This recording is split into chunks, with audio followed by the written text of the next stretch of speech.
Les fêtes de Noël arrivent à grands pas. Si vous aimez ce qu'on fait et que vous avez envie de vous faire un cadeau ou d'en faire un à vos proches, n'hésitez pas à aller faire un tour sur la boutique Tellington. Vous pourrez y acheter des cartes cadeaux, des packs avec plusieurs de nos livres et sur les affiches, il y a même une promo. Pour chaque poster acheté, on vous en offre un autre. Alors n'hésitez pas et foncez. Pour découvrir tous nos produits, rendez-vous sur la boutique Tellington. Bonjour à tous, je suis content de vous revoir. J'espère que vous allez bien et que vous avez apprécié l'épisode précédent. Servez-vous un petit chocolat chaud, installez-vous confortablement, fermez les yeux et laissez-vous guider par le son de ma voix. Mes amis, nous repartons ensemble pour Marmottin.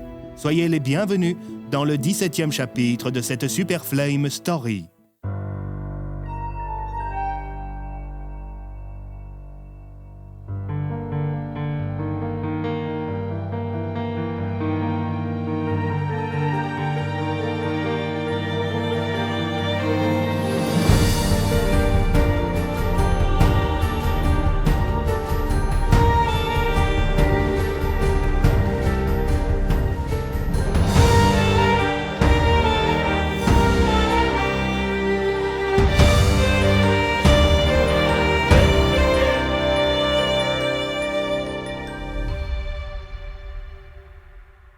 Triste blizzard, chapitre 17, l'embrasement.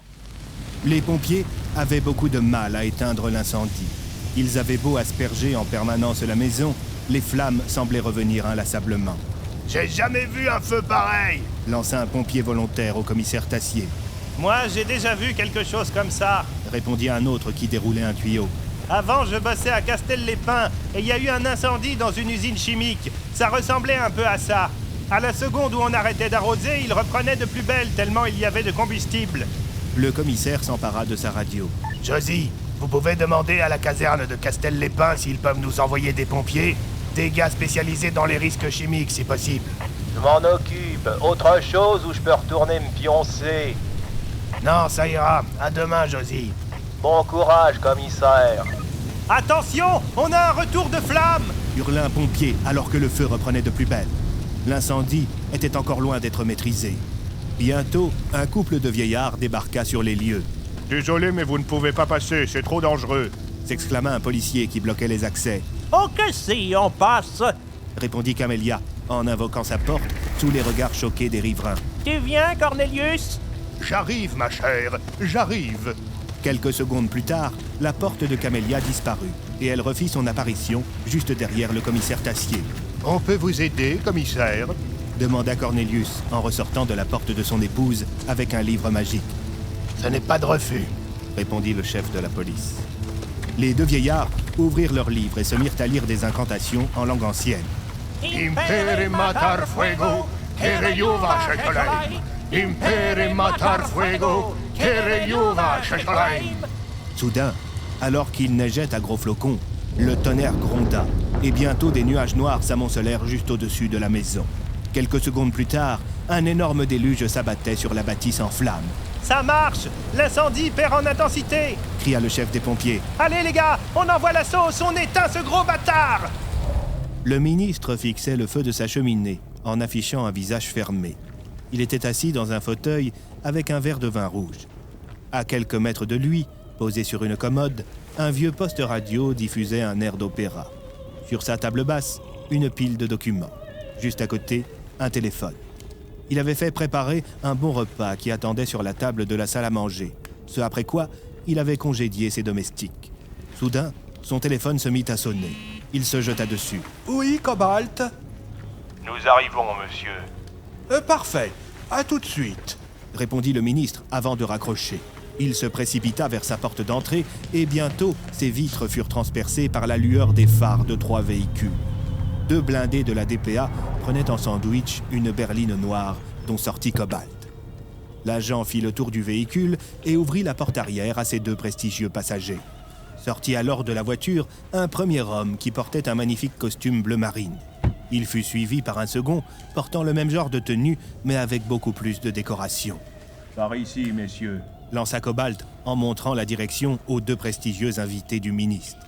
Le maître des lieux avait du mal à cacher son excitation. Quand Cobalt frappa à la porte, il affichait un grand sourire. Général Railway, Généralissime Rotarmin, c'est pour moi un immense honneur. s'exclama le ministre. Le plaisir est pour nous, monsieur le ministre. Répondit le premier en s'emparant d'une cigarette. Rotarmin, lui, resta muet.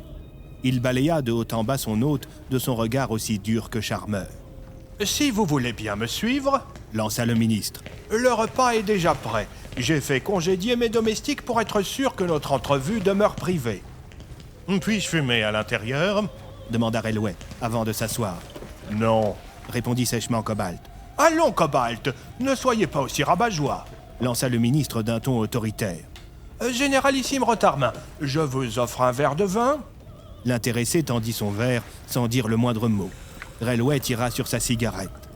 L'Empire de Rockwell est prêt à s'engager plus durablement dans le cadre d'une collaboration avec votre État. Formidable nouvelle. S'exclama le ministre. Nous voulons cependant quelques garanties.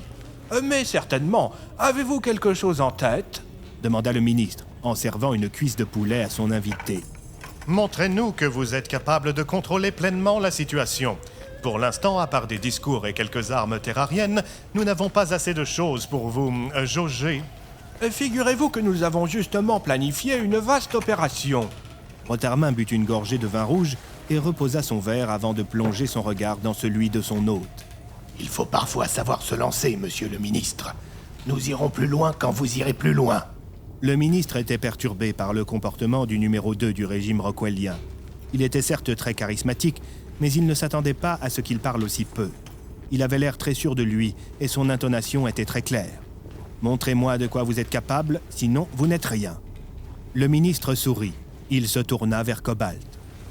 Veuillez lancer l'opération Marbre Rouge. Maintenant, monsieur, vous êtes sûr? Oui, Cobalt, lancez Marbre Rouge, c'est un ordre. L'agent s'empara de son téléphone. Passez-moi la Silver Tower. Alors qu'à Marmottin, le feu commençait enfin à être maîtrisé, dans la base de la DPA qui se trouvait en périphérie de la ville, au pied de la croisée, une alarme se mit à retentir. Des soldats sortirent par dizaines de leurs dortoirs et enfilèrent leur tenue de combat. Un protocole Centurion est requis sur Marmottin. Toutes les unités sont mobilisées. Ceci n'est pas un exercice. Niveau d'alerte maximal. Protocole Centurion requis sur Marmottin. Les pilotes des blindés et des hélicoptères sortirent des bâtiments et démarrèrent leurs véhicules à toute allure, dans un balai aussi impressionnant que méthodique. Allez les gars, on y va, go, go, go, go! Une dizaine de véhicules sortirent de la base et ils se mirent à progresser en colonne sans jamais ralentir. Ici blindé numéro 4. Sommes en mouvement pour déploiement sur axe sud. Arrivée sur zone dans 10 minutes. Ici blindé numéro 2. On prend l'axe ouest. Ici hélicoptère DPA numéro 1. Je survole le village. Groupe Tracker 8. On va sécuriser la mairie. Alors qu'il s'apprêtait à rentrer chez lui, le téléphone du commissaire Tassier se mit à vibrer. Oui, agent Cobalt. Commissaire, vous devriez quitter Marmottin sans plus attendre. Mais qu'est-ce que vous racontez? Je ne sais pas, c'est bizarre. Apparemment, Castel-les-Pins vient d'ordonner un protocole Centurion sur le village. Pardon? Mais c'est quoi ce délire? Est-ce qu'Alias est au courant? Partez, vite! Sur ces paroles, Cobalt raccrocha. Il fut applaudi par le ministre. Eh bien, mon cher Cobalt, vous avez un véritable talent de comédien. Merci, monsieur. Répondit l'agent qui venait de la faire à l'envers au commissaire Tassier. Bon, qui veut un café? Demanda le ministre en regardant ses deux invités avec un grand sourire. Pendant ce temps, à Marmottin, le commissaire Tassier tentait de joindre Alias, mais son téléphone refusait d'établir la communication. Aucune antenne n'est disponible sur votre secteur. Aucune antenne n'est disponible sur votre secteur. Bon sang, c'est pas vrai. Est-ce que quelqu'un a du réseau? Cria le commissaire, tandis que dans le ciel, on entendait le vrombissement de plusieurs hélicoptères qui se rapprochaient. Quelques secondes plus tard, une dizaine de véhicules de la DPA traversaient la route à vive allure. « Commissaire !» s'exclama l'inspecteur Bloom en arrivant à toute vitesse avec sa voiture. On dirait que la DPA est en train de boucler la ville. Soudain, le système national d'alerte se mit à retentir dans tout le village et tout le monde reçut un SMS. Le lieutenant Fong se mit à lire. Alerte DPA. La préfecture vient d'autoriser la mise en place d'un protocole Centurion. Le village de Marmottin est confiné jusqu'à nouvel ordre. Ne quittez vos domiciles qu'en cas d'extrême nécessité. Écoutez la radio pour rester informé. Bloom alluma la radio de sa voiture. Alerte DPA. Le village de Marmottin est actuellement sous protocole Centurion. Restez chez vous et ne quittez votre domicile qu'en cas d'extrême nécessité. Si vous êtes témoin ou avez des informations sur un événement surnaturel, appelez immédiatement le 112 et dites DPA. Dans le cadre du protocole Centurion, les pouvoirs des forces de l'ordre sont renforcés. Vous pouvez être soumis à des contrôles et vos domiciles sont susceptibles d'être fouillés.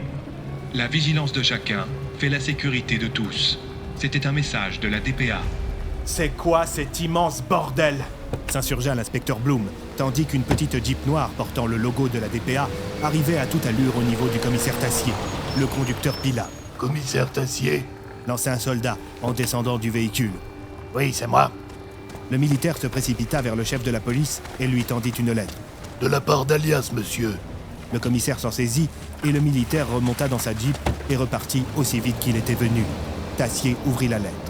Mon cher Philippe, si tu reçois cette lettre, c'est que j'ai probablement perdu le contrôle de la DPA et que tu es en danger.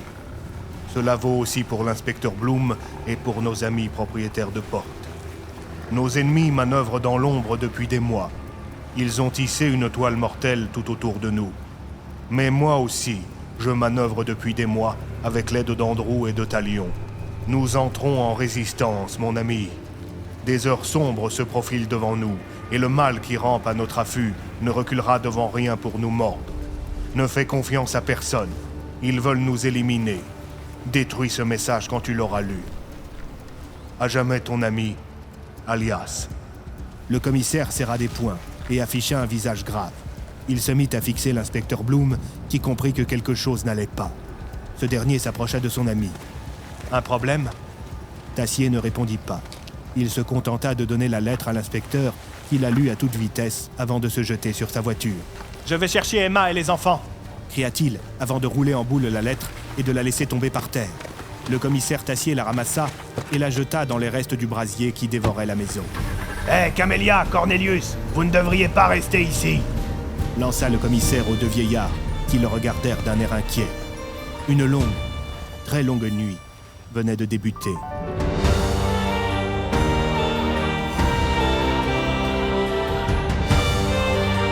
Retrouvez chaque jour un épisode de Triste Blizzard à 6h30 sur Teddington et à 17h30 sur YouTube.